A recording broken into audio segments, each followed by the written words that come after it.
বৰালি মাছ আজি শিল কোমোৰাৰ সৈতে বনাম, তাকো শুকান শিল কোমোৰা দেই।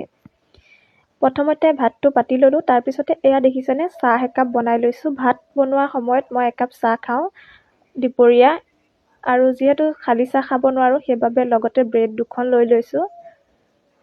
আৰু এয়া দেখিছেনে আজিৰ যিটো বনাব লৈছোঁ এয়া হৈছে শিল কোমোৰা শুকাই থোৱা। শাহুমাই এয়া ডিব্ৰুগড়ৰ পৰা মোলৈ লৈ আহিছে খাবলৈ। আজি বৰালি মাছ শুকান শিল কোমোৰাৰ সৈতে বনাম। প্ৰথমতে এয়া মাছখিনি ভাজি ল'লোঁ।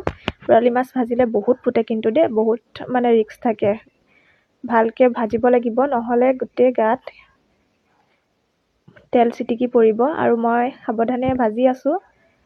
আৰু এয়া দেখিছেনে মই খুন্দনাতে আদা নহৰু খুন্দি লৈছোঁ। মিক্সিতকৈ মানে এনেকৈ খুন্দনাত খুন্দি ল'লে বেছি ভাল হয়। তাতে পিঁয়াজ জলকীয়া দিলোঁ, শুকান জলকীয়া দি তেল মাৰিলোঁ, তাতে আলু দুটা কুটি দিছোঁ আৰু লগতে সেয়া আদা নহৰু খুন্দা দিছোঁ।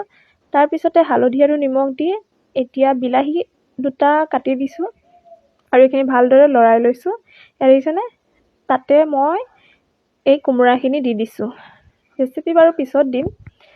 তাৰপিছতে মোৰ এয়া দেখিছে তৰকাৰী হৈ গ'ল নহয়, উতল আহিলে মাছ কেইপিচ দি দিলোঁ আৰু মোৰ ফাইনেলি তৰকাৰীখন হৈ গ'ল। আৰু অকণমান শুকুৱাই দিলেই হৈ যাব। তাৰপিছতে মানুহজনে বোলে খাই ভোক লাগিছে, মই পটাপট বোলো বাঢ়ি দিওঁ।